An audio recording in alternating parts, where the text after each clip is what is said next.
Pernah kena mental nggak pas kasih calls ke orang gitu? Mungkin banyak orang yang bilang, "Ah, lu gampang gitu, jual kelas gitu, lu tinggal kasih call, selesai." Enggak, Bos. Oke. Susah banget. Beda ya, trade sendiri dengan trade kasih share ke orang lain atau idea ke orang lain. Itu sangat berbeda. Pressure-nya tuh kerasa. Dan kalau gua salah, gua dihujat. Oh, tapi sekarang jual kelas tuh banyak yang jual mimpi dan lain-lain. Ya. Sekolah jual mimpi kan? Kuliah jual mimpi kan? Oke. Gitu. Cuman kenapa seakan-akan jual kelas tuh seharam itu, kayak jual kelas tuh kayak lu makan babi gitu. Cara mainnya cuma satu ya? Satu aja, gue nggak perlu pakai chart pattern yang lain-lain, gue nggak perlu hafalin ada 50 chart pattern gitu, gue nggak butuh, gue cuma pakai satu ini, karena gue tahu ini yang paling works untuk lu. Oke. Tapi pertanyaannya kan gini, gimana caranya sender bisa mendapatkan metode ini?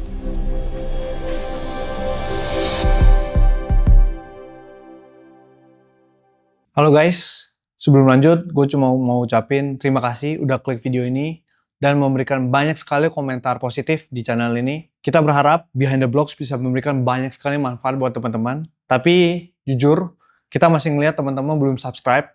Subscribe itu adalah hal gratis yang bisa kalian lakukan untuk mendorong pertumbuhan di channel ini. Kita berjanji, saya dan tim, kita akan lebih banyak memberikan konten-konten berkualitas ke depannya dan mengundang lebih banyak lagi pakar industri ke depannya. Jadi teman-teman, jika merasa mendapatkan banyak sekali manfaat dari channel ini, jangan lupa subscribe dan dukung kita. Terima kasih. Oke, kali ini kita kedatangan Sander nih. Wah, thank you bro, udah undang ya. Iya. Kita udah kenal udah lama ya sebenarnya. Dari 2023 sih. 2023 Iya, ya, gila ya. Kita lihat perkembangan Sander sekarang sampai mencapai 20M yang ngeri banget. Wah, lu juga gila sih perkembangannya, sampai bikin podcast gini kan. Oke, mungkin sebelum kita banyak bahas nih bro, mungkin sedikit ya tentang background keluarga lu. Sebenarnya gue udah ngeliat lu ada ngobrolnya di podcastnya Kotim ya, cuman mungkin boleh di sharing lagi bro, sedikit ya. Oke. Jadi sebenarnya gua itu adalah anak yang udah cari uang dari umur 14 tahun. 14 tahun ya? 14 tahun, tapi bukan di kripto, bukan forex, bukan saham. Awalnya gue main game PUBG. Lu tahu PUBG kan? PUBG. Nah itu gue jadi ya pro player lah, walaupun gak pro-pro amat sebenarnya. Ya e-sport lah bisa gue bilang. Ya dapat lah uang lumayan dari sana. Sampai waktu itu pas COVID, karena lagi di rumah terus nih, om gue berkunjung nih kebetulan ke rumah gue. Dia ajak gue buat trade forex. Oh, trading forex. Yes. Nah, dia ngasih lihat gue nih, literally gue masih ingat banget. Dia kasih lihat MetaTrader-nya depan muka gue, dia profit 5 juta, 10 juta. Umur 14 tahun siapa yang gak tergiur? Benar. Tergiur dong gue. 800 ribu gue punya nih, masukin semua. Itu dari uang jajan? Uang jajan plus uang dari PUBG itu, dari turnamen-turnamen. Setelah itu gue coba trade, tanpa gue tahu ilmu apapun. Jadi harganya turun nih, gue mikir oh ini udah murah nih, udah gue buy, gue long gitu, set naik, udah gitu naik udah lumayan mahal nih, gue short, set turun, profit. Tapi itu main XAU doang waktu itu? Enggak, waktu itu tuh ada oil, US oil, sama ada beberapa mata uang lainnya, Euro USD dan sebagainya, itu di MetaTrader lah, kayak gitu. Jadi dalam kurang lebih 1 bulan dapat sekitar hampir 4x. Luar biasa. Tanpa ngerti apa-apa. Tapi pas mau di withdraw nggak bisa. Beneran nggak bisa gitu? Ya intinya itu scam lah. Itu tuh sebenarnya MLM tapi dibungkus dengan forex. Jadi om gue ini bukan nipu gue. Kan narasi di media kan ada yang nge-clipping gue, katanya gue ditipu sama om gue. Sebenarnya bukan om gue yang nipu. Jadi om gue tuh diajak sama temennya dia lagi. Sebenarnya om lu juga nggak ngerti sebenarnya. Dia juga nggak ngerti. Jadi itu kayak MLM, bener-bener MLM. Misal lu ajak om gue. Nanti om gue tuh ngajak gue, nanti gue bisa ajak teman gue lagi. Nanti semua fee-nya, semua keuntungannya bisa lu dapat juga persentasenya gitu. Ngerti kan ya? Basic MLM lah, seperti itu.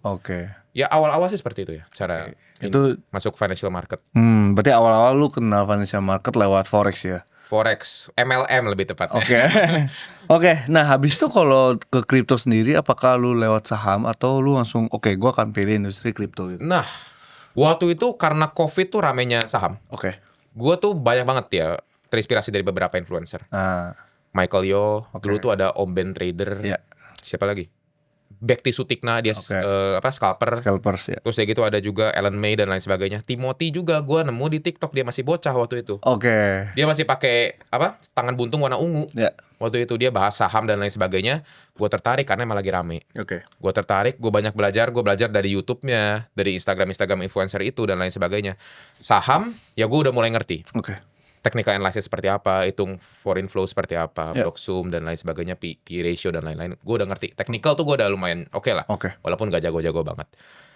Dari situ baru gue akhirnya terjun ke kripto. Okay. Gitu. Terjun kripto tuh 2022 pas lagi jadi top bull market. Yeah. Gue tuh masuk di 40 ribuan. Jadi udah turun tuh, udah lagi di bear market nih. Okay. Lagi bear market gue masuk 40 ribu. Oke. Turun lagi, gue cut loss karena gue mikir ini crypto scam. Oke. Kenapa gue mikir gitu? Yeah. Karena sebelumnya gue pernah kena tipu di forex. Jadi mindset gue tuh udah langsung, wah ini kayak gini-ginian scam. Oke. Gue waktu itu percaya saham doang. Sampai akhirnya waktu itu pas Luna crash, gue masuk lagi, gue gambling. Oke. 500 ribu naik jadi 4 jutaan. Oke. Gitu. Yang waktu itu Doyun ditangkap ya? Oh, yang foundernya. Belum ditangkap. Oke. Jadi pas lagi FTX collapse. UST-nya waktu itu. USTC dan Luna waktu itu. Oke. Ya, terus udah gitu gue gambling di bawah dalam hitungan jam, bro. Naik jadi 4 jutaan. Gila. Ya udah gue jadi greedy dong. Oke. Greedy dong, anak muda gitu ya. Gue langsung trading lagi, margin call belasan kali. Oke. Gitu. Tapi pas perjalanan lu waktu itu belajar kripto gitu kan, gue lihat juga lu masuk salah satu kelas juga lu belajar dan lu menjadi salah satu kita bilang top trader di sana ya. Oke. Dalam perjalanan lu sebenarnya apa sih yang paling penting dalam pelajaran di dunia kripto ini sebenarnya? Jadi sebenarnya gue join kelas itu Akademi Kripto itu adalah salah satu keputusan paling krusial yang gue lakukan. Kenapa tuh waktu itu? Uang gue waktu itu cuma 7 juta. Oke. Cuma ada 7 juta uang gue. Gue join AC 3 juta. Gue tuh join pas lagi zaman Telegram. Lu zaman Telegram ya? 3,5 ya? Ya, sekitar 3 jutaan gue masuk. Itu basically 40-50% uang gue pakai buat beli kelas. Setengahnya? Iya, setengahnya. Oke. Gitu. Dan waktu itu, ya gue bersyukur juga. Gue adalah orang yang suka belajar. Jadi gue emang benar-benar fokusnya belajarnya. Seperti itu. Kan lu lihat sekarang, banyak orang fokusnya belajar atau pada calls. Banyak kan apa ya? Ayo, calls ya? Ya, banyak kan calls kan. Dan lu sekarang bisa lihat perbedaannya. Orang yang fokusnya pada ilmu, sama orang yang fokusnya pada calls, hasilnya jauh berbeda. Gue fokus pada ilmu. Suli pada ilmu. Lu juga sama ilmu kan? Makanya lu bisa bikin media seperti sekarang. Lu kalau misalnya nggak fokus pada ilmu, lu mana mungkin bisa bikin salah satu media terbesar di Indonesia, media kripto. Amin. Pasti nanti ngasal. Kalau misalnya bikin media nanti, blockchain itu adalah layer one itu adalah nggak ngerti. Ya, fundamentalnya dulu ya sebenarnya. Ya kan kalau misalnya news kan lebih ke fundamental dan makro dan lain sebagainya. Tapi gue pengen gali dalam pas lu jadi trader si Aceh. Waktu itu seperti apa dan kompetisinya tuh seperti apa yang di dalam waktu itu? Oke, jadi waktu itu, ini gue baru pulang gereja nih. Tiba-tiba gue di WA. Emang gue udah ada kontak sama Prof Kakak waktu itu. Karena gue leadernya Aceh Bandung. Komunitas lu Aceh Jakarta kan. Gue Aceh Bandung. Udah ada nomornya. Tiba-tiba di WA. Dia bilang, besok ke kantor mau ngobrol. Ya udah, itu kan hari Minggu kan. Ya udah besoknya gue bolos sekolah lah. Langsung gue langsung ke Prominence, langsung datang ngobrol di sana. Di sana tuh ada Suli juga. Gitu. Jadi traders pertama tuh gue sama Suli. Terus itu ada traders lain. Ketiga tuh Kui namanya, Edwin. Terus keempat tuh setelah berjalan, jadi awal-awal tuh traders cuma 3. Terus ya gitu gak lama tuh Prof Kakak ngerekrut lagi ada traders keempat, 5, sampai 9 totalnya semua. Oh 9 totalnya? Total 9. Masing-masing traders ini dikasih $1,000. $1,000 untuk challenge lah, dia bikin challenge. Yang paling banyak lipat gandakan uangnya dia dapat Rolex. Gitu. Cuman ya dalam perjalanannya itu ada banyak drama lah ya terhadap tradersnya ini gitu. Dan sebenarnya harusnya tuh gue dapat Rolexnya, tapi Prof Kakak waktu itu nanya ke gue, kan lu udah menang nih. Ini dia ada rasa harus mengapresiasi traders lain juga. Jadi dia bilang, boleh nggak hadiah Rolexnya ini dipecah aja jadi uang $2,000 satu orang. Oh, jadi semuanya dikasih seorang $2,000 semua. Benar, jadi setiap trader saya dikasih $2,000. Ya sebenarnya dia minta izin ke gua. Kalau misalnya gua bilang nggak mau, gua mau Rolex itu juga gua bisa gitu. Cuman gua mikir, ya udahlah, ya udah gua kasih aja semua gitu. Jadi $2,000 semua orang dikasih. Total berarti yang Prof Kakak spend tuh berarti $1,000 buat modal, sama $2,000 buat reward per trader. Berarti per orang $3,000 dikasih ya? 3.000 berarti di berapa 50 juta kan? Ada 9 berarti hampir 500 juta. Gitu. Berarti kalau waktu itu sendiri ya, pas lu di dalam ya, apakah lu pertama kali kan namanya ya, pernah kena mental nggak pas kasih calls ke orang gitu? Jelas lah ya. Awal-awal tuh emang pressure-nya sangat tinggi. Kenapa? Karena mungkin banyak orang yang bilang, lu gampang gitu. Lu tinggal kasih call, apalagi banyak orang yang bilang, lu gampang jual kelas gitu. Lu tinggal kasih call, selesai. Enggak bos, susah banget. Beda ya, trade sendiri dengan trade kasih share ke orang lain atau idea ke orang lain, itu sangat berbeda. Pressure-nya tuh kerasa. Apalagi banyak member-member tuh yang fokusnya pada calls dan belum ngerti risk management seperti apa. Menarik nih. Ada yang call, hajar all in, market order. Padahal gue limit order bro. Gue tuh limit order, gue bilang, oh ini gue lupa koin apa lah. Pokoknya dia belum sentuh ke entry gue. Gue call, udah pada masuk semua. Gitu loh, kayak nggak pernah respect trading plan-nya. Dan kalau gue salah, gue dihujat. Gitu. Dan gue waktu itu umur 17. Ya mungkin secara mental belum terlalu gimana-gimana. Cuman gue di situ belajar. Gue banyak banget belajar di sana untuk bikin mental gue jadi kuat. Jadi dari masalah itu semua, gue sempet pressure-nya gila-gilaan. Bahkan gue sempat ngobrol sama Suli sama beberapa traders lain. Gue bilang, ya gue kayak curhat lah. Mental gue nih kurang enak nih, trading gue jadi jelek nih gara-gara kayak gini. Dan untungnya gue bersyukur ternyata setelah gue melalui semua itu, gue mental jadi sangat-sangat jauh lebih kuat dibanding sebelumnya. Gitu sih. Tapi penasaran sih, gimana lu cara waktu itu masih muda ya, sangat muda sampai sekarang. Gimana caranya handle tekanan setinggi itu gitu kan? Karena ini menyangkut uang gitu kan, sensitif banget gitu kan. Sebenarnya simply nggak usah dengerin omongan orang. Simply gitu ya. Simple. Karena gue itu kasih trade idea, itu idea gue. Bebas orang mau ikutin atau enggak. Gue gak ada tanggung jawab buat kalau lu rugi, kalau gue stop loss, tapi lu gak pakai money management yang benar, lu margin call, bukan salah gue dong. Gue gak ada suruh lu beli. Gue cuma kasih tahu gue beli nih. Simple itu. Dan gue dari dulu udah belajar yang namanya stoicism. Apa tuh? Yaitu gue fokus ke apa yang bisa gue kontrol, dan yang gak bisa gue kontrol, gue gak peduli. Misal, lu gak suka sama gue, gue gak peduli. Emang gue bisa bikin lu suka sama gue? Gak bisa. Dari diri lu kan. Misal kameramen di sini gak suka sama gue. Ya udah, itu di luar kontrol gue. Ada netizen atau ada buzzer yang gak suka sama gue, itu di luar kontrol gue. Yang gue fokusin apa? Gimana cara gue improve diri gue? Gimana cara trade gue biar lebih bagus? Pas lagi gue jadi the traders, gue banyak dihujat. Ya udah, gue mikir, ya walaupun gue rada kena juga mentalnya sebenarnya, cuman ya udah, gue nggak bisa bikin semua orang seneng. Gue fokus ke apa yang gue kerjakan. Itu sih. Jadi nggak terlalu dengerin omongan orang. Sedikit tapi ya. Waktu itu kan modal $1.000 ya. Waktu itu end game-nya jadi berapa uang lu? Gue tuh $6.500. 100 juta berarti ya? 100 juta lebih lah. Iya. Berarti 6x ya? 6x-an. Kurun waktu berapa lama bro? 6 bulan ya kayaknya. 6 bulan? 5 atau 6 bulan. I see. Selanjutnya nih, menarik ya. Kalau waktu itu kita dengar kalau lu dijuluki anak 20M nih. Wah, Iya. Tapi boleh spill nggak sebenarnya compoundnya portofolio lu seperti apa, mungkin bisa di spill nggak? Mungkin secara allocation ini gue bagi dua ya. Yang sekarang ya which is bear market sama yang bull market. Pas bull market itu gue 50-50. 50-50? Gue nggak pegang cash sama sekali. Cash gue tuh ada. Jadi 50% Bitcoin, 50% cash. Cash gue ini 50% ya untuk futures.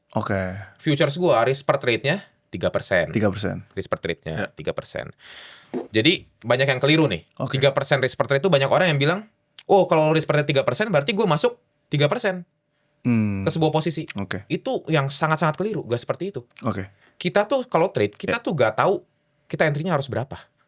Kita nggak tahu? Kita nggak tahu awalnya. Kita harus ikutin jarak entry kita ke stop loss kita berapa persen. Baru kita bisa hitung.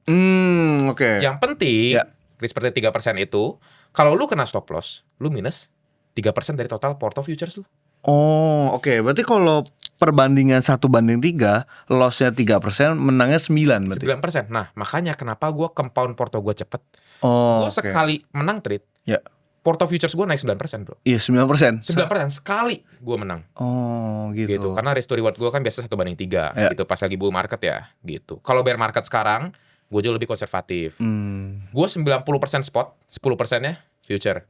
Defensif lah gitu. Defensif karena ya buy nominal juga udah lebih besar dibanding dulu.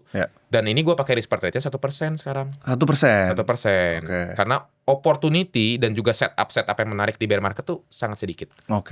Susah untuk cari opportunity seperti bull market gitu kan. Chart yang bagus tuh susah. Mau nge-short pun susah.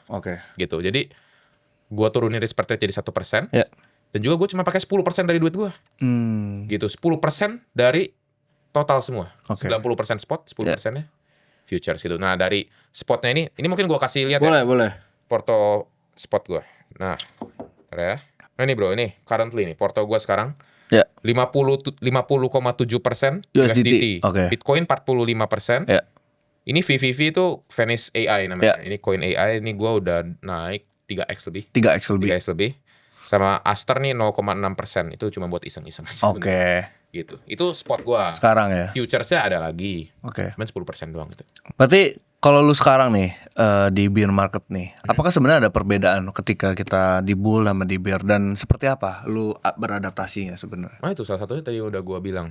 Yaitu karena setupnya jarang ada opportunity, gue kecilin risk per trade gue. Biar gue kalau misalnya loss pun gak segede itu. Kedua, likuiditasnya lebih kecil. Ya, liquidity ya. Ya, salah satu kebohongan yang gue dulu percaya. Apa tuh? Orang itu bisa trade dari miliar, ya jadi misal dari 1 miliar atau dari ratusan juta sampai ratusan miliar bahkan triliun di kripto. Itu gak bisa, bos. Gak bisa? Menurut gue gak bisa. Kenapa? Gue aja sekarang, ya ini mungkin lagi bear market juga. Gue coba trade cuma dengan nominal belasan M. Harganya geraknya gila. Sui loh. Koin Sui, lu tahu market cap segede apa? Ya, gede. Gerak, bos. Gerak. Oke. Dan kalau misalnya gue take profit gue gak mungkin signifikan karena harganya jadi dump, gue bisa gerakin harga. Oke. Jadi banyak orang yang bilang semakin gede capitalnya, semakin gampang gulungnya. Bener, gue setuju. Tapi untuk investor atau mungkin untuk trader yang lebih besar lah, misal di US stocks atau mungkin dia di Bitcoin only. Nah kalau Bitcoin only gue bisa pasti. Gue yakin bisa mas, karena mau masuk puluhan M, ratusan M juga nggak gerak. Masih nggak gerak ya. Sedangkan gue trade-nya kan bukan cuma Bitcoin. Jadi ibarat gini. Misal ada kolam nih, kolamnya tuh banyak altcoin. Kolam ini tuh bisa diisi dengan atau masuk posisi misal kalau 1 M tuh masih bisa ada 100 koin yang bisa kita trade. 100 koin ya. 10 M mungkin cuma jadi 30 koin. Gitu. 20 M lebih sedikit atau lagi. bahkan lebih nanti. Mungkin cuma top 10 atau top 5. Mungkin nanti ratusan M yang cuma bisa di-trade apa? Bitcoin sama Ethereum. 1 T gitu. Mungkin Bitcoin only. Sangat kecil ya jadinya. Jadi tambah kecil poolnya. Opportunity-nya semakin kecil kan. Walaupun ada chart bagus di koin-koin kecil gitu. Gue gak bisa ambil. Bener. Karena size gue kegedean. Tinggal kecilin aja size-nya gitu kan. Bisa, sebenarnya bisa aja. Cuman ya udah gak menarik lah ya. Gak menarik gitu. Karena dapatnya juga kecil. Pastinya seperti itu. Oke, sekarang kan lu ada kelas sendiri ya. Tapi di era-era sekarang orang bilang, ngapain lu masih jual kelas? Kalau dari lu sendiri sebenarnya apa tujuan lu? Tujuannya untuk cari duit tambahan. Pastilah. Realistis, bisnis. Dan gue nggak bisa pungkiri bahwa kelas itu ada uangnya, lumayan. Not bad. Tapi yang gue cukup muak ya dengan narasi dan narasinya.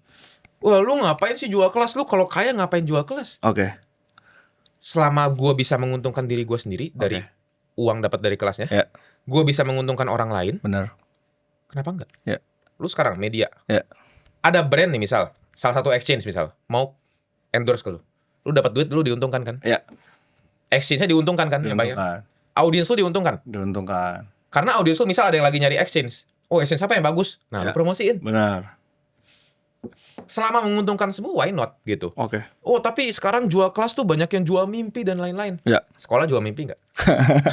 Kuliah jual mimpi nggak?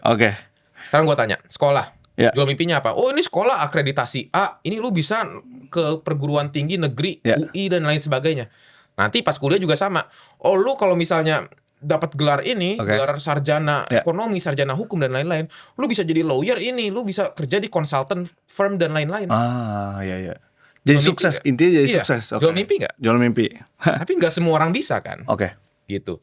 Cuman kenapa seakan-akan jual kelas tuh seharam itu, kayak jual kelas tuh kayak lu makan babi gitu. Kayak seharam itu dibikin ya narasinya. Padahal sama kayak sekolah. Gitu, sama aja. Semua sistemnya sama kan? Pembelajaran. Dan itu kan nggak semua orang bisa sukses dari sekolah pun. Coba dari sekolah lu atau mungkin teman-teman lu yang kuliah, berapa banyak sih sekarang yang sukses? Waduh, nggak gue hitung sih, cuman beberapa mungkin ya. Masih dikit kan? Presentasi dikit. Kelas juga sama kan sebenarnya seperti itu. Dan kalau misalnya orang bakal mikir, kalau gitu nggak worth it dong beli kelas orang. Karena persentase bisa sukses kecil. Gak ada yang tahu, bos. Gue kalau gak join AC, gue nggak bakal tahu kalau gue tuh ternyata berbakat di bidang trading. Menarik nih. Kalau misalnya gue nggak belajar, kalau misalnya om gue gak ngajak gue nggak kena tipu nih. Lu nggak mungkin tahu dunia trading tuh seperti itu. Kebenarannya ya. Iya. Oke. Gimana cara lu tahu skill lu di mana? Mencoba. Mencoba. Gimana lu bisa tahu kalau lu itu berbakat di bidang media? Oke. Karena lu Mencoba. Benar. gitu. Ketika lu gak nyoba, lu tahu apa? Oke. Gitu kan. Tapi sedikit ya, kalau teman-teman di sini mau nonton, mau belajar kripto, sebenarnya apa yang ditawarkan di kelas lu di Trade with Thunder itu?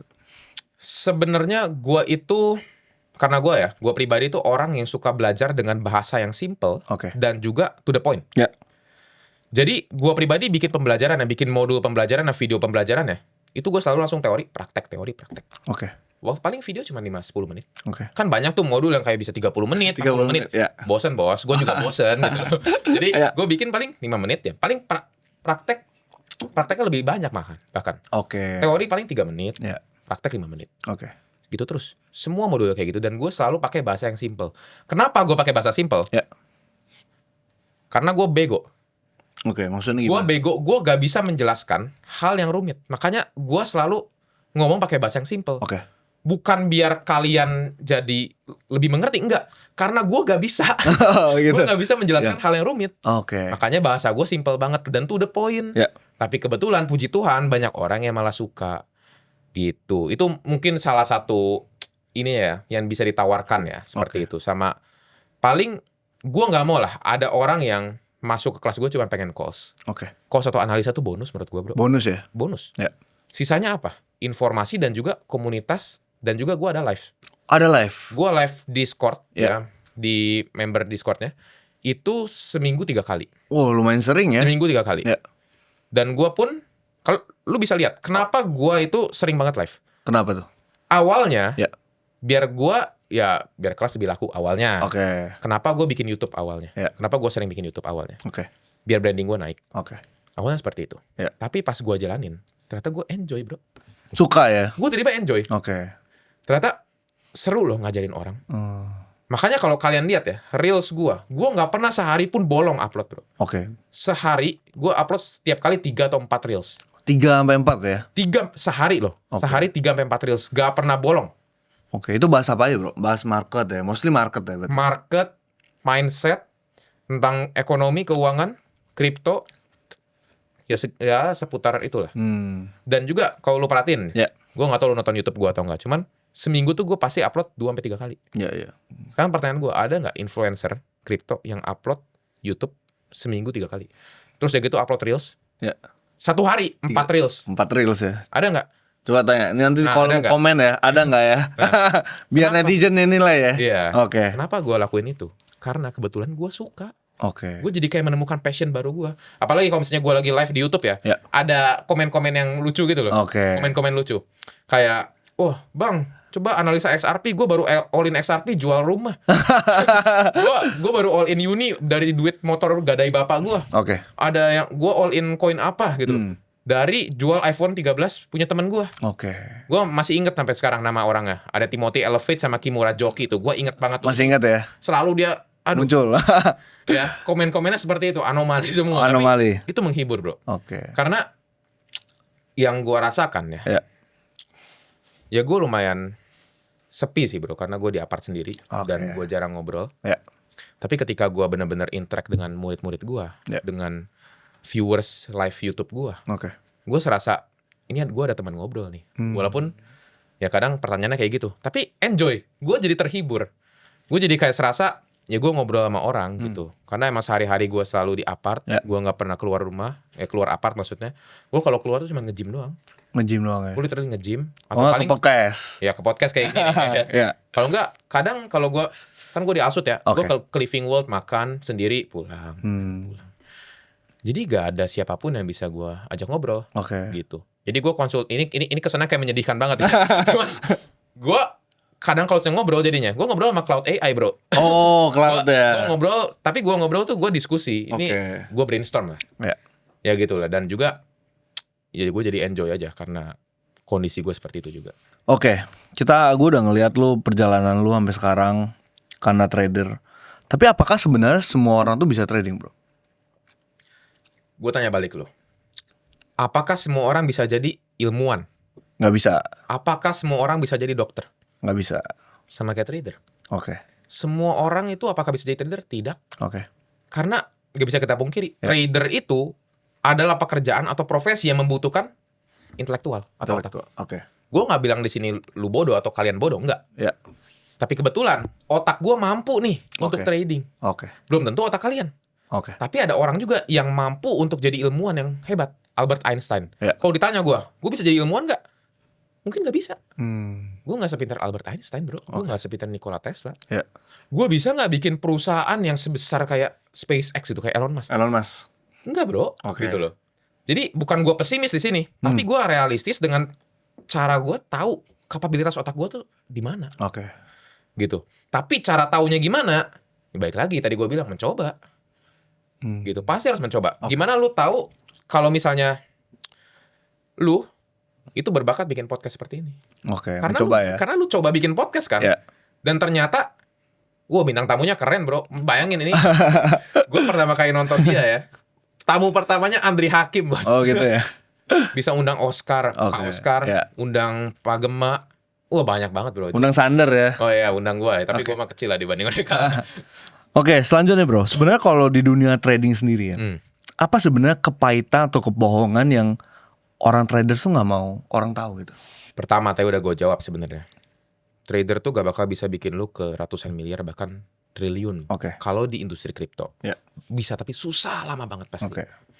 Gue aja sekarang udah grow portonya kecil, bro. Oke. Susah, mau compound lagi susah. Gitu. Kecuali kalau spot investment oke. Oke. Masih bisa. Ya. Dan kedua, kebohongannya itu banyak orang bilang gini, bro. Apa? Trading itu 80% psikologi, 20% technical. Itu salah. Pernah denger gak? Pernah. Gue gak setuju. Oke. Gue gak bilang salah. Ya. Karena gue tahu di dunia ini gak ada yang benar dan salah. Oke. Cuman gue gak setuju. Kenapa tuh? Karena yang paling penting menurut gue bukan psikologi dan technical, tapi sistem yang lu bikin. Sistem. Kalau sistem lu bener, lu gak mungkin tuh revenge rate. Kalau sistem trading lu bener, lu gak mungkin overtrade, lu gak mungkin overconfident. Ya. Lu gak mungkin kalau loss, lu hajar lebih gede lagi, gak mungkin. Lu gak mungkin emosi, lu gak mungkin takut, lu gak mungkin greedy. Oke. Kalau sistem lu bener. Oke. Yang dimaksud sistem seperti apa? Ya. Misalnya itu digabung, sistem tuh semua overall. Jadi dari trading style lu, Ya. metodenya gitu. Dan juga aturan-aturan yang lu bikin.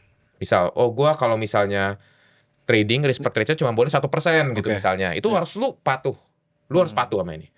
Aturan kedua misal, kalau gua stop loss 3 kali berturut-turut, gua stop trade dulu selama seminggu. Itu yang gua lakukan. Oh. Gitu. Jadi biar lebih refresh otak gua lagi. Oke. Gitu loh.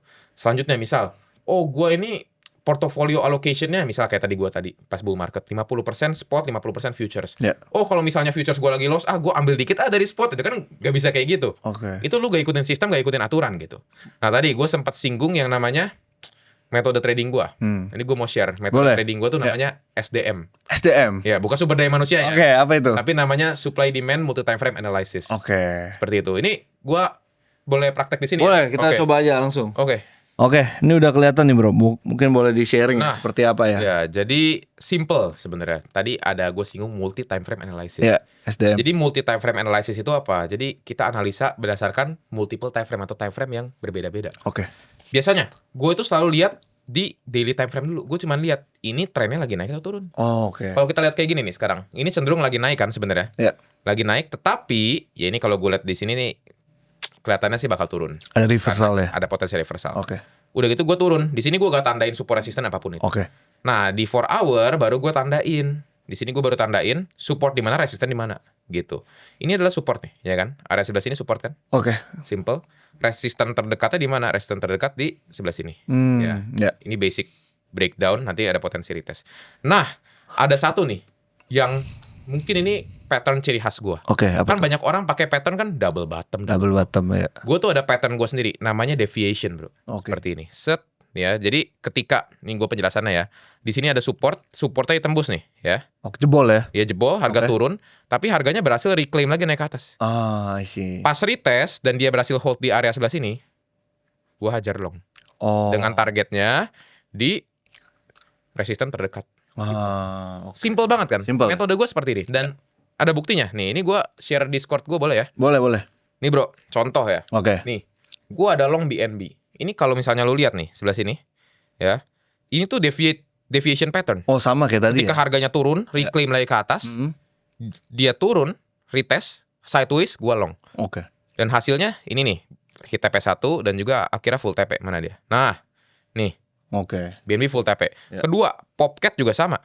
Popcat tuh sebelumnya gua ada analisa juga. Mana? Nah, ini nih. Ini sama, percis kan? Oh, iya. Support tadi tembus ke bawah, berhasil reclaim, dia sideways, gua long. Dan juga hasilnya apa? Naik. Gitu. Digen ya. Ini juga sama tuh, lihat tuh. Percis kan? Iya. Gua Jebol selalu support. pakai pattern ini. Oke. Gitu. Jadi metode gue tuh cuma satu ini aja nih. Ya. Nah, sebelah sini sideways, akhirnya full TP lagi gitu. Oke. Ya. Bitcoin pun sama tuh, seperti ini. Bitcoin gitu. Nah, ini Tau, Digen dan lain sebagainya tuh kayak gitu semua analisa gue. Jadi benar-benar simple. Cara mainnya cuma satu ya? Satu aja. Gue nggak perlu pakai chart pattern yang lain-lain. Gue nggak perlu hafalin ada 50 chart pattern gitu. Gue nggak butuh. Gue cuma pakai satu ini. Karena gue tahu ini yang paling works untuk gue. Oke. Jadi mengenali diri sendiri. Hmm. Nah, tapi pertanyaannya kan gini. Gimana caranya sender bisa mendapatkan metode ini? Gimana? Pelajari semua metode yang ada. Hmm. Gimana cara gue tahu nih ada deviation seperti ini? Gimana gue bisa bikin metode gue sendiri? Oke. Gue kumpulin dari semua ilmu yang udah gue dapat. Dari kelas luar, dari akademi kripto. Bahkan gue juga banyak ikut kelas Suli, ikut kelas Kejo. Ya. Semua kelas tuh gue ikutin bro. Lu pelajarin ya? Gue pelajarin. Gue gak peduli mau sama hal apapun. Oke. Lu kira gue ikut kelas Kejo gue ikutin call-nya? Enggak. Tapi gue pelajarin cara dia berpikir, cara dia analisa seperti apa. Ilmunya ya? Dia kadang suka kasih analisa kan. Oke. Gue liatin dia analisanya kayak gimana ya, metode dia seperti apa ya. Gue penasaran aja itu. Gue bayar waktu itu berapa sih? 9 juta. Oke. Kelas Suli gue bayar 20 jutaan. Gue lupa exactly 20 juta. Gue bayar AC juga, gue bayar lifetime juga. Total 10 juta kan total. Itu gue gak pernah pelit ilmu. Gue bahkan join kelas luar. Luke Belmar lu tahu? Ya. Luke Belmar gue join kelasnya itu Capital Club. Walaupun itu bahasanya meme coin. Ya. Itu bukan bidang gue. Oke. Gue pernah rungkat soalnya di meme coinnya. Oh, oke. Ya. Cuman ya gue pelajarin aja itu sistem kelasnya kayak gimana. Oke. Gue pengen tahu dia analisanya gimana, walaupun bukan dia analisa.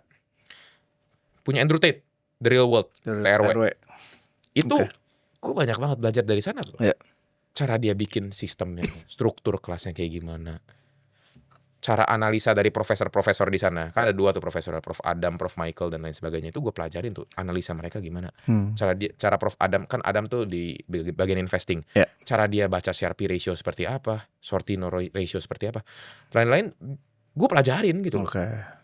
Jadi kadang ya, mungkin banyak orang Indonesia tuh yang pelit keluarin uang untuk dapat ilmu. Maunya gratis biasanya. Bukan itu. Oke. Menurut gue bukan itu doang. Mereka merasa mereka itu keluar duit banyak, itu gak worth it dengan ilmu yang udah ilmu yang mereka dapatkan. Oke. Gitu. Contoh, gue join kelas yang mahal misal. Ya. Ada kelas yang lumayan mahal, Real Vision. Oke. Gue join $5.000 bro. $5.000? Iya, 80 Oke. juta. Ya. Itu apakah ilmu yang dalamnya gue udah banyak yang tahu? Banyak yang tahu bro. 90% gue udah tahu ilmunya di dalam. Oke. Tapi kadang nih 10%-nya ini itu bisa ubah hidup gue. Itu yang berharganya ya? Itu yang berharga. Jadi gue gak peduli gue spend puluhan bahkan ratusan juta untuk join kelas. Ya. Asalkan gue dapat secuil ilmu yang kecil aja. Oke. Gue keluarin. Karena gue adalah orang yang sangat menghargai ilmu. Oke. Gitu. Dan kalau misalnya lu lihat ya, orang-orang luar negeri itu banyak banget bro yang sangat menghargai ilmu. Ya benar. Sedangkan orang Indonesia enggak bro. Iya. Mereka pengennya, oh gue pengennya uang, ilmu bodo amat. Yang penting gue dapat uang. Yeah. Makanya banyak orang, gue ikut call, ada yang nge-call, ikut. Tapi gak pernah dipelajarin. Oke. Sedangkan gue dulu di Aceh ya, pas apakah gue ikut call? Gue ikut, tapi gue selalu cek. Misal, Prof Kalimasada, dia kasih outlook sebuah chart. Gue selalu cek dulu, ini dia bisa analisa ini bullish karena apa ya? Oh, dia ada potensi breakout ascending triangle. Oke. Oh, karena ini dari Fibonacci-nya ini udah di golden ratio-nya. Gue jadi tahu cara mereka berpikir, cara Prof Kakak berpikir gue jadi tahu. Tapi kebanyakan orang seperti apa? Calls. Ada calls, dikasih analisa nih. Oh, langsung buka Binance Bybit. Kanan. Makanya apa? Makanya ada kelas mirror karena itu. Karena ada kejual calls doang kan? Iya, calls doang. Oke. Cuman sekali lagi, ini mungkin gue doang. Iya. Gue itu gak pernah permasalahin orang yang mirrorin kelas gue. Oh, nggak apa-apa lo? Gak apa-apa. Oke. Karena, orang yang kayak gini deh ibarat ya. Ya. Gua tanpa jualan kelas, gua masih bisa makan. Oke. Walaupun gua tahu gua dirugikan. Oke. Mungkin ya secara income gua bakal menurun karena kelas juga gua dapat duit. Ya. Cuman gua masih bisa makan, gua masih bisa hidup nyaman gitu. Oke. Tapi belum tentu orang yang mirrorin kelas gua bisa makan tanpa mirrorin kelas gua. Oke, gitu ya. Jadi sekalian gua membantu pemerintahan itu, membantu pemerintahan membuka 19 juta lapangan pekerjaan. Biar tambah banyak orang yang bisa dapat uang. Oke. Nah, itu kan mirror kan gak mungkin sendiri doang kan gak mungkin kadang. Oke. Kadang harus ada yang nge-record modulnya, direkam satu-satu kan. Iya, iya. Effort, bro. Ada Ya effort, gue ya. menghargai lah effort mereka. Oke, jadi nggak apa-apa ya. Masalah. Oke. Gue gak masalah. Selanjutnya mungkin sedikit ya tentang Bitcoin sekarang, boleh bro? Wah, langsung ditembak Bitcoin ya? Ya. Oke deh, oke. Dan beberapa geopolitik ya. Kalau kita tahu kan sebenarnya awalnya ada permintaan damai dari Trump sama Iran ya, tapi sepertinya tidak. Ya, tapi hari ini barusan. Hari ini kan? barusan tadi ya. Jadi ada rubah Ya. lagi. Gimana Iya. tanggapan lu, ada insight bro tentang hal itu? Sebenarnya mungkin kita bahas Bitcoin ya. Ya. Bitcoin kalau yang gue lihat sekarang by chart ini udah cenderung bearish. Oke. Gue waktu itu walaupun secara structure masih bullish. Oke. Gue waktu itu pas live, gue tuh live di YouTube setiap hari Selasa bro. Setiap hari Selasa ya. Hari Selasa. Nah ini hari Selasa karena malam ini habis gue syuting gue live nih. Oke. Ya, tapi ini uploadnya minggu depan. Minggu depan. Ya. Nah, gue itu sempat bilang target Bitcoin gue 84 sampai 85 ribu. 84 sampai 85. Iya, ternyata disentuhnya 83 ribu bro. Ya gue miss dikit ya udahlah ya. Oke. Tapi kalau misalnya gue lihat sekarang by chart, menurut gue ini ada potensi turun bro. Kenapa? Ini basic breakdown ya, dan dia ini retest ya. Setelah dia break dari support, dia mau naik nih, tapi dia reject lagi turun ke bawah. Di resisten ya betul. Dan rejectnya dengan apa nih? Ini di candle weekly ya. Oke. Ini namanya bearish engulfing, Oke. which is ya candle bearish lebih besar dibanding bullish candle-nya. Oke. Nah ini menurut gua Bitcoin ada potensi untuk turun lagi sampai ke area 55 ribu. Makanya gue selalu bilang, banyak orang yang bilang sekarang udah bottom. Bottom. Kalau berdasarkan gua nih, gua objektif nih ya. Menurut gua bakal ada satu kali turun lagi. Oke. Karena by structure aja itu downtrend bro, lihat nih. Ini Ya. lower low ya, lower high, lower low, lower high. Oke. Kemungkinan besar lower low, seperti itu.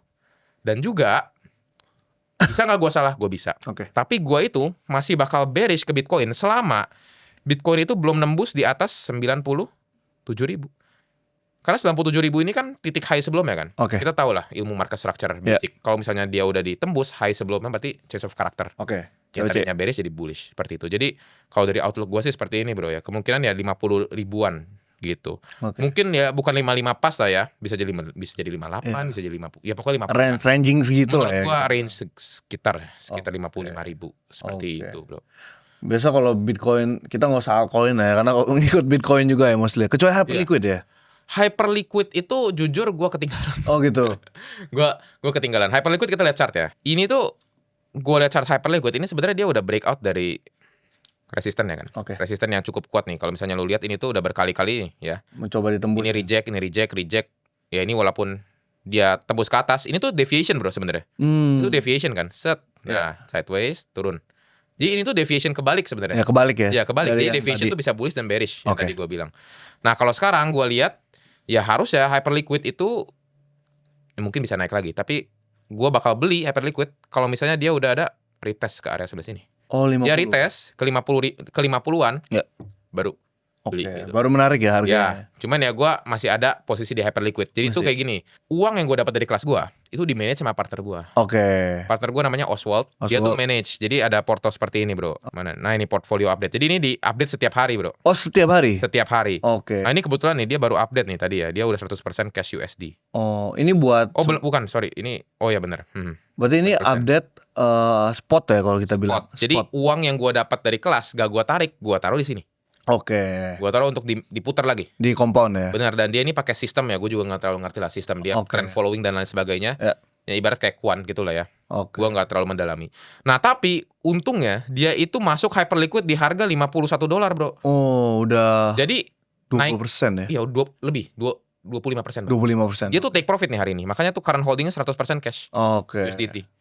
Gitu. Jadi ya walaupun bukan porto pribadi gue, maksudnya Ya, porto bareng ya. partner gue ini. Ya. Tapi oke lah, masih ada cuannya lah. Masih ada dikit cuannya ya. lah. Masalah Oke. gitu. Berarti yang lu tawarkan dari Travis Hunter baik sekali ya ini ya. Iya banyak. Oke. Oke, mungkin selanjutnya boleh terakhir nggak bro? Apa tuh? Oh mau request coin lagi? XAU aja, XAU. Oh XAU, gold ya? Ya. Gold. Gimana tanggapan lo Nah, sama gold? Ada gold menurut gue insight apa? menurut gue turun bro. Turun ini ya? ini gue sampai sekarang masih ada analisa. Oh masih ada ya? Nah ini gue pakai Elliott Wave bro. Oke. Jadi Elliott Wave itu kan ada 5 wave, Ya. ya kan. Ini wave 0 ke 1, wave 2, 3, 4 dan 5. Oke. Gitu, dan menurut gue emang area idealnya itu ke area sekitar 3.800 atau mungkin 4.000. Harusnya 4.000 sih sebelah sini. Ya, ini kan adalah support kuatnya kan. Ya. Support kuatnya biasa kalau dari pengalaman gue. Biasa bounce itu, jadi ini tuh disebut dengan liquidity bro. Oke.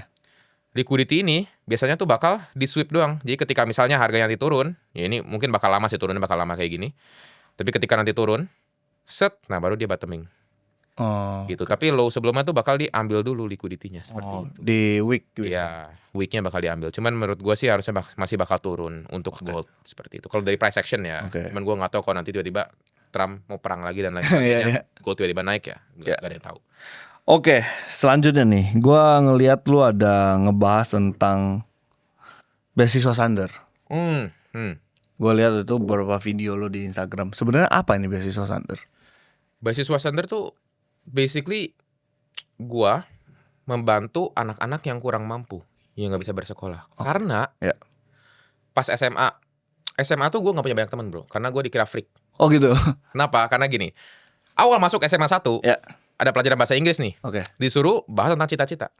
Cita-cita. Bahas tentang cita-cita. Oke. Ya. Pas giliran gue nih, gue maju.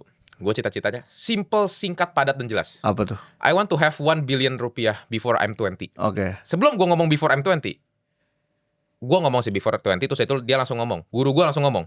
Dia ketawa. Oke. Kamu mau kerja apa?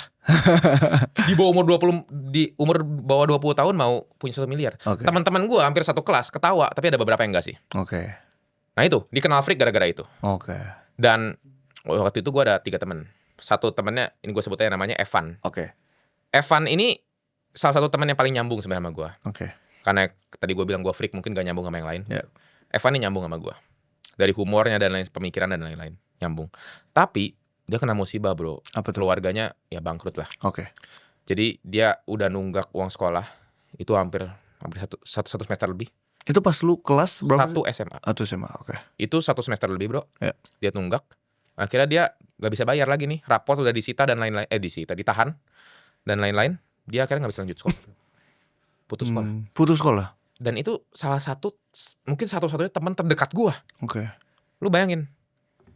Ada orang nih yang lu sayang nih. Ya. Temen lu harus putus sekolah karena gak bisa bayar uang sekolah. Di situ gue sakit hati banget bro. Oke. Gue mikir kayak, walaupun itu bukan tanggung jawab gue, cuman gue pikir ini teman gue nih, gue sangat menyayangi teman gue. Masa gue nggak bisa bantu? Oke. Gue waktu itu kondisinya, uang gue itu waktu itu gue masih jauh sebelum join AC bro. Iya. 3 juta, 4 juta kayak mau. Belum banyak juga ya masih SMA ya. Oke. Bisa bantu, bisa, tapi kan nggak mungkin semua uang gue kasih dia. Iya nggak mungkin. Gak mungkin buat bayar. Itu pun belum lunas gitu loh. Ya. Uang sekolahnya. Karena 1 semester lebih. Uang sekolah gue tuh 900.000 bro. 1 bulan. Oke. Jadi setelah itu ya gue merasa bahwa wah ini gue gak mau lah lihat seperti ini. Karena gue sakit hati aja bro. Gue kehilangan teman. Bayangin yang tadinya gue ini sebelah benar-benar teman sebangku gue bro. Ya. Gue jadi sendiri. Oke. Jadi gue sakit hati aja di sana. Dan akhirnya gue memutuskan buat gue kalau punya uang, kalau bisa gue pengen bantu ya teman-teman gue pastinya. Dan juga gue pengen bantu anak-anak yang pengen sekolah nih. Oke. Tapi gak punya kesempatan yang sama. Hanya karena finansial keluarganya buruk. Oke. Gitu. Jadi ya keresahan dalam diri gue. Dan juga karena gue tadi bilang, teman gue tuh gak terlalu banyak. Tapi SMA 2, SMA 3 gue udah ada teman baru lah beberapa. Ya. Gue sampai sekarang tuh banyak banget manjain teman gue. Bukan manjain dengan konteks negatif. Ya. Karena gue tahu ya mungkin gue dikasih gift sama Tuhan. Ya. Mungkin secara intelektual, secara ambisi gue, secara etos kerja gue, ya gue hoki lah dikasih Tuhan seperti itu. Dan gue hoki dikasih sama Tuhan passion untuk gue trading. Passion buat trading. Kenapa? Karena gini, mungkin lu tahu, lu udah kenal gue lama. Ya. Gue itu orang yang gak bisa merasakan emosi terlalu dalam. Oke. Ketika misalnya lu ada masalah, Oke. gue mungkin bakal bantu lu, cuman dalam hati gue, oh ya udah, gue selalu berpikir pakai logika, bukan pakai emosi. Oke. Dan kebetulan trading butuhnya itu. Ya, nggak Jadi pakai emosi. Cocok banget. Itu Ya. kalau misalnya lu lihat pola hidup, bukan pola hidup, garis hidup gue ya, itu tuh kayak ibarat di golden ratio Fibonacci-nya bro. Jadi kayak Ketemu ya? ketemu semua gitu. Oke. Tiba-tiba om gue ngajakin. Tiba-tiba gue ketemu Timothy di TikTok gitu. Tiba-tiba gue ya hoki ketemu lihat nonton videonya Timothy, akhirnya gue join Aceh. Dan lain sebagainya itu kayak align semuanya. Perfect itu ternyata kalau kita lihat ke belakang. Jadi ya gue bikin itu untuk memuaskan diri gue sebenarnya. Mungkin egois ya kesannya, memuaskan ego gue atau mungkin diri gue. Karena gue dulu ada keresahan seperti itu. Cuman yang gue pikir, gue memuaskan ego gue nih dan kemauan gue atau keresahan gue dengan cara yang positif, ya why not? Seperti itu. Dan sampai nih, ini baru terjadi beberapa bulan lalu juga. Teman-teman sekolah gue, gak banyak sih, ada 5 teman sekolah gue aja suruh ke Jakarta. Gue traktir mereka makan enak. Pakai Silverbird Alphard gitu. Walaupun gue sampai sekarang belum punya mobil ya. Gue gak punya mobil tapi gue pesenin mereka Alphard. Gue bayarin tiket Wush, kan dari Bandung gue kan. Wush, kereta cepat. Gue benar-benar manjain mereka. Kenapa? Karena mereka yang temenin gue dari nol, bro.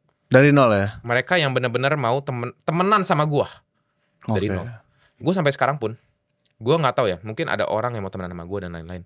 Gue nggak tahu tuh buat duit gue atau buat apa. Sedangkan mereka nih teman-teman gue nih yang dari dulu sekolah, dia udah mau temenan sama gue sebelum gue punya uang. Berarti dia bukan incar duit lu lah ya? Ya jadi ya pasti gue udah sayang banget sama mereka. Gue bakal, ya bisa gue bilang tadi kasarnya manjain, walaupun bukan dalam konteks negatif. Mereka, gue suruh explore, gue traktir mereka makanan enak, steak gitu dan lain-lain, wagyu dan lain-lain tuh gue traktirin biar mereka dapat experience-nya. Omakase tuh ada di Gading Serpong, ada restoran omakase, gas aja, gak masalah. Karena dulu yang temenin gue, teman-teman gue, sekarang giliran mungkin gue yang bisa bantu teman-teman gue juga explore dan lain sebagainya, kayak gitu. Untuk beasiswa Sander sendiri sebenarnya target lu akan ke berapa siswa nanti ya? Target pertama gue 1.000. 1.000. Cuman pasti gue tuh gak pernah target terlalu tinggi. Gue tuh targetnya selalu realistis. Misal sekarang target gue 1.000. 1.000 udah tercapai, gue naik ke 10.000. 10.000 udah tercapai 100.000. Gue selalu bakal seperti itu. Targetnya seperti itu. Dan juga gue hanya ingin, mungkin nanti ya, di masa depan, ketika murid-murid yang gue kasih beasiswa, mungkin nanti tiba-tiba, co-center inget gak ini aku yang dikasih beasiswa sama co-center dulu pas lagi SMP atau lagi SD. Sekarang aku udah bisa kuliah di universitas ternama.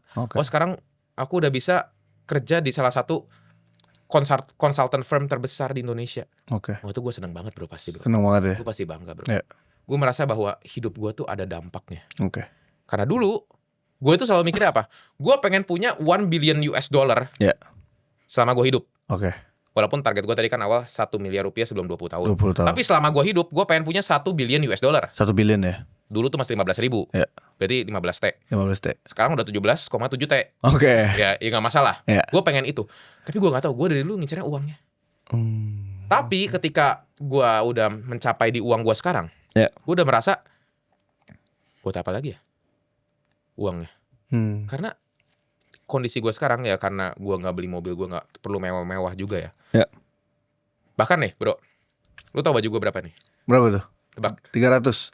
Jaket gue? 1 juta. Ini Uniqlo. Supima Cotton 200.000. Jaket gue berapa tadi? 1 juta gue tebak ya. 400.000 bro. 400.000? Tapi kenapa gue pakai terus? Soalnya nih mama gue yang beliin. Gitu. Gitu, 400.000. Jadi gue udah gak butuh yang mewah-mewah bro. Jadi gue mikir, dibanding gue beli mobil, dibanding gue beli yang mahal-mahal, beli jaket Zegna, Loro Piana, atau apapun itu, ya harganya ratusan juta, puluhan juta ya. Kenapa gue gak kasih beasiswa? Lebih bermanfaat loh bro. Karena gue pernah, waktu itu gue beli Rolex. Mungkin gue seneng sehari 2 hari, udah gitu udah gak pernah gue pakai sampai sekarang bro. Gue jadiin pajangan doang, bukan pajangan, bahkan gue taruh aja di laci. Gak pernah gue pakai. Gue sampai sekarang pakai jam olahraga Garmin. Walaupun gue jarang lari juga. Gitu. Ya itulah ya, gue pengen hidup gue bisa berdampak bro. Berdampak ya. Gue terinspirasi dari banyak orang juga. Rockefeller bro. Banyak orang yang mikir, Rockefeller elit global yang jahat. Bener. Dia banyak manipulasi pasar oil. Tapi ya dia jadi filantropis bro. Andrew Carnegie, Baja gue ya? juga sama. Dari Timothy juga sama. Banyak bro yang gue terinspirasi dan akhirnya jadi filantropis. Walaupun duit gue belum sebanyak mereka ya. Belum sebanyak Timothy udah triliunan, gue belum. Cuman kenapa selagi gue bisa mulai sekarang, kenapa gak gue mulai sekarang? Gitu. Toh gak ada ruginya juga buat gue. Gue seneng dengan membantu mereka. Mereka juga seneng. Gitu loh. Asalkan win-win solution, why not gitu loh. Seperti itu. Tadi lu ada mention beberapa nama. Tapi kalau gue pengen tahu banget nih, mungkin boleh yang mati, boleh yang masih hidup ya. Ada 3 orang yang pengen lu temuin nih. Gue temuin. Kalau Timothy gak usah, soalnya gue udah ketemu. Udah ketemu ya? Ya. Ray Dalio gue tiap hari baca bukunya dia. Yang prinsip Ray Dalio tuh udah gue kayak ibarat jadi kitab ya. Kitab ya? Walaupun gue bukan artian gue menista agama gue, bukan. Tapi banyak banget masalah-masalah dalam hidup gue, solusinya ada di bukunya prinsip Ray Dalio. Banyak banget. Soalnya lebih ke teknis kan dia. Teknis. Gue baca terus. Ketika gue ada masalah, ada problem, gue baca. Ray Dalio. Kedua, Pak Jokowi. Itu orang salah satu presiden paling pinter menurut gue. Ya. Pak Jokowi itu dia bermain catur dengan indah. Ya. Satu lagi, Hitler bro. Ya mungkin kontroversial sedikit. Kenapa? Gue penasaran pola pikir dia seperti apa. Gue pengen tahu tujuan dia mau menguasai itu semua. Karena apa? Gue pengen sih. Ya, ini aman lah ya kalau gue ngomong gitu ya. Aman. Tapi kan gue tadi dengar lu suka baca buku nih. Mungkin bisa diberikan ke teman-teman nih, mungkin buku. Nih, ini gua ada ini sih, ada boleh. Ini buku yang udah gua baca. Nah, nih langsung nih sebanyak ini nih ya. Booklist ini yang gua baca 2026, guys. 2026 ya? 2026 gua baca sebanyak ini. Kenapa? Karena bear market, bro. Bear market gak banyak hal yang bisa gua lakukan. Gua mending belajar, bro. Belajar ya. Ini gua baca nih semua. Ya. Ini terakhir tuh gua baru ini baca yang Basic Laws of Human Stupidity. Ini ada juga Uninhabitable Earth. Cuman yang paling gue suka, misal kalau mau tentang ilmu komunikasi itu Persuasion nih punya Robert Cialdini. Kenapa gue bisa storytelling seperti sekarang? Karena gue banyak belajar dari YouTube juga, gue banyak belajar dari orang-orang hebat juga. Tapi salah satu dari buku ini. Kedua, Surrounded by Idiots. Ini tuh adalah buku yang dimana kita tuh diajarkan untuk mengerti sifat setiap orang. Ya? Gue tuh orangnya subjektif bro.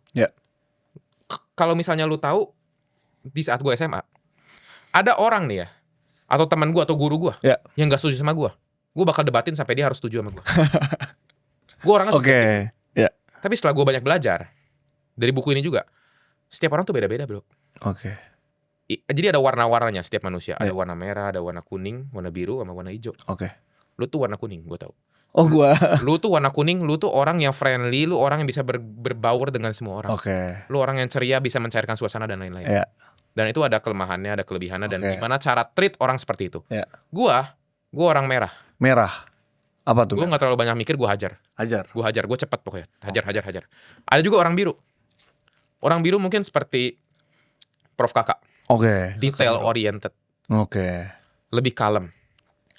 Dia mengerjakan sesuatu cepat, tapi dia harus perfect, harus bagus.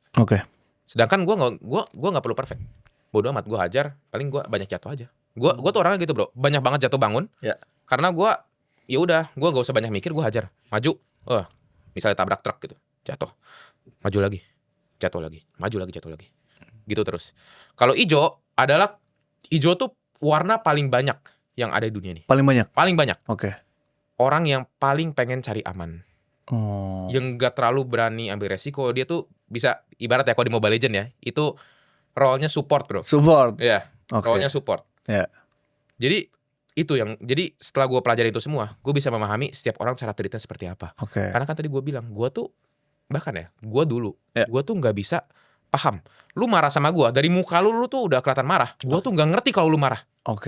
Saking gak pekanya gue. Dan tadi gue bilang, secara emosional gue jelek. Tapi bagus untuk trading, seperti itu.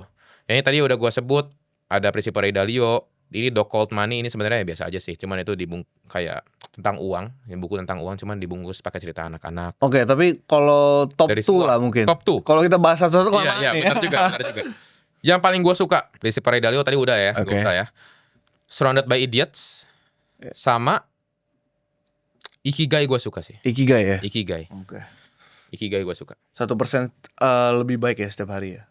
Oh bukan, kalau itu Kaizen. Itu Kaizen ya? Kalau Ikigai itu kayak, susah gue jelasin. Tapi dari segala yang lu lakukan tuh ada sweet spotnya di tengah nanti lu bisa baca deh. Oke, ini menarik. Ini udah gua screen record juga, nanti mungkin kalian bisa baca satu-satu ya. Ini bukunya, ini sangat menarik soalnya. Oke. Selanjutnya nih untuk beberapa pertanyaan ya dari followers dan untuk closing. Kalau mungkin teman-teman di sini masih belajar, banyak yang mungkin pengalamannya sama kayak lu nih di umur 15 tahun dihina. Oke. Apa tips yang bisa lu kasih ke mereka sebenarnya? Mereka gak kasih lu makan. Oke. Dihina sama siapa? Sama teman-teman lu? Teman-teman, keluarga. Mereka nggak, ya kalau misalnya keluarga kasih makan, cuman kalau teman-teman apakah ngaruh dalam hidup lu? Maksudnya kayak kasih lu makan nggak? Lu tanpa teman-teman lu masih bisa hidup walaupun mungkin lu kesepian. Gue awal bikin konten bro. Ya. Temen gue ada bukan teman sebenarnya, pokoknya di satu kelas sama gue. Dia play di reels IG gue, dia setel, dia full volume, dia gini diangkat. Jadi gue benar-benar pas lagi ngomong di konten, dia angkat, jadi kayak nonton video konten gue. Oh, dia mau bikin lu malu. Iya, diejek-ejek depan kelas. Oke. Dengan kondisi waktu itu pas lu harusnya lihat konten gue pas gue dulu masih di kamar bro. Iya, gue tahu. Nah itu, gue cara ngomongnya seperti apa? Belum seperti sekarang. Gue ngomong kayak, ya hari ini gue mau ini. Ya kayak flat nadanya. Oke. Jadi gue malu lah. Tapi setelah gue pikir-pikir, ngapain gue malu ya? Ya udahlah. Teman-teman gue aja nggak ada yang bikin konten. Gue itu tanda gue mau improve. Oke. Gitu, nggak masalah. Dihina tuh nggak masalah. Justru banyak orang yang menarik kita, yang tadinya kita mau maju nih, ditarik lagi ke belakang. Biar sama. Ya, dengan cara menghina. Oke. Tapi untung gak ngaruh ke gue. Soalnya gue gak peduli, bodo amat gitu. Ya. Oke, selanjutnya beberapa baca komentar ya dari followers Blog News ya. Bang saranin cara untuk mencari alpha di market crypto. Alpha yang gue lihat sekarang itu semakin sedikit. Semakin sedikit ya? Semakin sedikit. Oke. Cuman kemarin, kenapa gue bisa dapat alpha yang Venice Coin tadi yang gue bilang, VVV. AI, VVV. Ya. Pertama itu karena gue join komunitasnya ini, Real Vision. Gue dapat awal dari sana. Oke. Dia bilang ini kayaknya menarik. Dan gue lihat waktu itu Tao, Near Protocol, dan juga Kaito, AKT, Render, itu lo yang ngepump semua. Itu coin AI. AI coin ya? AI coin. Dan gue tahu yang namanya elevator concept. Oke. Elevator concept itu ketika yang big caps-nya running, misal Tao, Near Protocol running, itu bakal money flow-nya bakal terjun ke medium cap, baru ke small cap, dan VVV ini small cap. Small cap. Oke. Gue hajar, gue masuk di harga $6. $6. Sekarang $19 bro. Oke, 3x ya? Ya 3x, tapi udah gue jual trimming juga. Udah 100% gue buang dikit-dikit. Oke. Selanjutnya nih, apa motivasi co-founder cari duit dan apa arti kehidupan bagi co-founder? Soalnya aku lagi bingung ini. Ini ada yang bingung nih bro. Nah, bingung. Kenapa gue pengen cari duit? Trigger utamanya karena papa gue bangkrut di COVID. Oke. Jadi papa gue bangkrut di COVID, mama gue yang tadinya jadi ibu rumah tangga, harus jualan daging di pasar Kosambi Bandung bro. Oke. Ya jadi gue sebagai, ya gue tuh paling tua lah, ya anak laki-laki paling tua, dan gue ada adik perempuan satu by the way. Jadi gue mikir, ini nih gue tuh bakal jadi calon kepala keluarga yang baru nanti masa depan. Gue harus udah mulai belajar dari sekarang, dan gue udah harus mulai bantu orang tua gue dari sekarang. Nah makanya gue waktu itu main PUBG. Gitu. Cari duit lah ya. Ya cari duit, seperti itu. Dan juga tadi apa? Questionnya yang akhirnya. Dan apa arti kehidupan bagi co-founder? Arti kehidupan, ya itu tadi udah gue jelasin. Ketika gue bisa bikin legacy dan impact aja. Karena gini bro, mungkin salah satunya gue suka mengajar di live YouTube, gue upload video YouTube sering. Karena gue bermimpi ya, pengen bisa lihat industri kripto atau trading ini. Kan sekarang trading tuh kayak kesana tabu. Ya, judi ya? Iya, dibilang ya judi atau mungkin ya kayak haram dan lain-lain gitu kan. Ya. Gue pengen banyak orang bisa mengerti trading, dapat uang dari trading. Akhirnya udah gitu ajarin lagi ke orang lain. Ibarat gini, dari Timothy nih, Timothy karena mungkin pionirnya bisa gue bilang ya. Timothy ngajar ada ke gue, Kejo, Suli dan lain-lain, banyak ke lu gitu. Banyak kan? Nanti gue bisa sebar lagi ke 1.000 orang. 1.000 orang ini nyebar lagi ke puluhan ribu, bahkan ratusan ribu orang. Jadi compounding bro. Compounding ya. Itu keren banget sih bro. Setelah itu, gue selalu pesan di live gue. Apa tuh? Setelah lu bisa profit, lu bantuin banyak orang. Tuhan udah bantu hidup lu.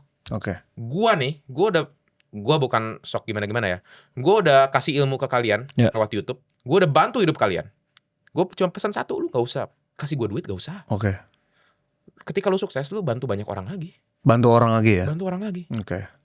Gue mau support juga biar bisa Indonesia emas 2045 kan? 2045 ya. Bayangin kalau misalnya banyak orang yang gak mau belajar dan lain-lain, gimana mau emas, jadinya cemas kan. Makanya gue pengen membantu juga biar emas gitu. Biar emas ya? Iya. Bukan cemas ya? Iya dong. Nih ada pertanyaan menarik nih bro. Skill apa yang harus dikuasai untuk 5 tahun ke depan? Mungkin gini. Oke. Karena takut diganti AI kan? Iya, takut diganti AI. Takut diganti AI kan? Ada satu skill yang gak pernah bisa diganti AI. Apa tuh bro? Skill ngomong. Oh, komunikasi. Oke. Komunikasi lu bagus kan bro? Oke. Makanya lu bisa berbaur dengan banyak orang. Yeah. Lu juga banyak belajar dari lu. Yeah. AI gak bisa replicate cara storytellingnya kita. Oke. AI gak bisa replicate creativity dalam pemilihan kata. Oke. Susah. Ya. Gitu. Mungkin di masa depan nanti lebih canggih pun. Yeah. Lebih bagus dibanding sekarang. Bahasa-bahasa AI. Cuman gak mungkin bisa replicate storytellingnya orang-orang. Cara orang berbicara itu gak bisa. Gitu. Pasti berbeda. Itu yang menurut gue skill ngomong itu salah satu yang paling penting. Oke. Bayangin. Kalau misalnya gue bikin konten. Skill ngomong gue masih jelek kayak dulu. Oke. Emang ada yang nontonin gue? Emang ada yang nontonin podcast lu? Oke. Kalau misalnya lu ngomongnya jelek. Oke. Sedangkan podcast lu rame kan? Lumayan. Andri Hakim 60.000. Siapa lagi kemarin? Pertama ya. Aditya Pratama 60.000 juga kan? Oke. Yang lain ada 20.000, 30.000. Itu bukti apa? Bahwa podcast lu bagus. Oke. Karena lu punya skill komunikasi. Oke. Gitu. Itu yang nggak bisa diganti AI ya. Menurut gua itu belum bisa. Oke. 5 tahun ke depan kan itu mungkin bisa ratusan tahun baru mungkin keganti. Oke. Mungkin bahkan nggak pernah. Nggak pernah ya. Mungkin ya. Oke, ini ada pertanyaan bagus bro. Bang coba tanyain ke Sander, cara dia belajar kripto pas lagi pelajar atau SMA, gimana caranya luangin waktunya? Wah bagus nih. Ini jujur gue mau ngomong ini cuman gue takut mereka niru gue. Oke. Karena emang gak sehat. Oke. Gue tuh gak sehat. Waktu itu pas lagi belajar ya. Ya. Gue pas join AC, gue belajar itu beneran bro, beneran ribuan jam gue belajar. Ribuan jam ya? Gue tiap hari 8 jam.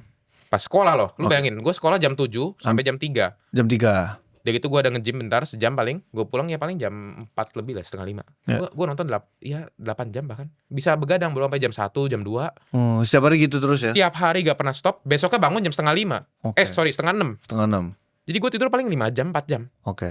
Sehat gak? Gak sehat. Gak sehat ya? Gak sehat. Jadi di sekolah gue banyak tidur. Ya kayak gitu. Oke. Tapi karena gue suka, gue enjoy belajarnya. Oke. Jadi kadang gue lupa waktu bro. Karena gue ambil nyatet. Jadi gue nonton modul nih, gue pause, gue catet. Pause, gue catet. Satu modul 20 menit bisa gue habisin dalam 2 jam. Karena gue ambil praktek sambil nyatet. Oke. Gitu. Dan juga, lu tahu waktu itu, gue sampai tipes. Iya ya, masuk rumah sakit ya? Kenapa gue tipes? Sebenarnya masuk rumah sakit cuma pas check up doang. Oke. Udah gitu gue di rumah. Gue tipes karena tadi. Pertama karena gue udah kurang tidur. Dan bahkan pas gue tidur, gue ngebayangin ya, otak gue tuh mikirnya kayak lagi belajar trading, lagi belajar modul. Bayangin gue tidur, gue mimpinya kembali lagi bersama saya Kang Masada di modul Akademi Kripto. Kayak gitu gue mimpinya. Terus itu gue mimpi chart. Oke. Jadi otak gue tuh gak bisa fully istirahat. Oh, oke. Nggak Jadi tenang capek, ya? kan? Tidurnya nggak tenang gitu Iya, ya? capek kan gue. Oke. Waktu itu 17 Agustus. Tarik tambang lah. Tepar gue. Habis tarik tambang udah capek banget tuh. Udah. Tipes gue. Tipes tapi karena tipes gue sebulan gak sekolah ya gue hajar modul lagi. Gitu. Cuma jangan ditiru kalau bisa. Oke. Ini terakhir mungkin bro. Jujur kok Sander punya komunitas cewek X jadi nggak bisa fokus trading sendiri nggak kok? Justru gue bilang ke murid-murid gue. Oke. Tujuan lu join ini bukan lu ikutin call, bukan lu ikutin analisa gue. Lu pelajarin cara gue analisa. Lu bukan contek calls gue, tapi lu contek cara gue analisa calls itu. Analisa callsnya? Iya. Oke. Gue selalu bilang ke murid-murid gue, lu contek aja metode SDM gue. Metode yang ada deviationnya, tadi multi time frame analysis dan lain-lain. Lu contek. Gak apa-apa, contek itu gak apa-apa di dunia ini. Oke. Gue juga nyontek banyak orang. Ya. Pemikiran yang lu punya sekarang juga contek dari punya banyak orang. Benar. Pemikiran gue juga banyak. Ya. Terinspirasi dan contek dari banyak orang. Jadi contek aja. Oke. Tapi conteknya harus ke arah yang benar. Ke arah yang benar ya? Bukan callsnya doang, tapi ke caranya. Biar skill lu berkembang juga. Justru dengan lu join, lu bisa ngerti framework berpikir gue. Lu ada banyak modul juga kan yang tadi gue bilang. Yang gue jelasin langsung simple to the point. Langsung praktek. Lu justru malah bisa trading sendiri gak sih? Profit sendiri ya? Logiknya seperti itu kan? Harusnya. Karena gue di sana, gue bukan kasih mereka ikan, tapi gue ajarin cara mancing ikan. Nah, kayak nelayan ya? Yes. Oke. Mungkin menuju closing, lu udah banyak sekali di dunia trading. Ada nggak satu quotes favorit lu di trading? Jangan pernah kejar uang. Oke. Ketika gue kejar uang lari dari gue. Oke. Tapi ketika lu kejarnya self improvement buat diri lu, Oke. kebijaksanaan, Oke. ilmu, itu Dan juga skill ya. Uang bakal datang sendiri secara tiba-tiba. Tiba-tiba lu lagi kerjakan nih. Misal Tuhan kasih something di depan mata lu yang harus lu kerjakan. Lu kerjain dengan sepenuh hati. Uang datang sendiri. Oke. Bener-bener simple. Gue nggak terlalu banyak mikir.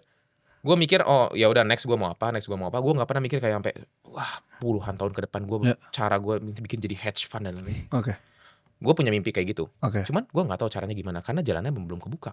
Harus step by step bro. Kayak kita main game. Ranknya dari Mobile Legends dari Epic ke Legend ke Mythic. Pelan-pelan bro. Semua kayak gitu. Jadi ketika lu fokus pada uang lari dari lu. Ketika lu fokus pada skill, uang yang akan datang ke lu. Karena bukan skill yang mengikuti uang, tapi uang yang akan mengikuti skill. Seperti itu. Terakhir ya, buat nutup ini semua. Apa yang pengen lu tinggalin di dunia nih ketika lu mati besok? Jangan besok dong. Seandainya. Lu pengen diingat Sander sebagai seseorang yang gimana? Gua cukup dengan trader yang mau mengedukasi banyak masyarakat dengan sepenuh hati. Bukan karena ada kepentingan dan lain-lain. Dan juga gue pengen lihat murid-murid gue yang gue kasih beasiswa, murid-murid TWX gue, itu bisa sukses dan akhirnya bermanfaat lagi untuk banyak orang. Yang tadi gue bilang efek compounding tersebut. Simple seperti itu aja. Terima kasih banyak Sander. Thank you juga ya untuk hari ini.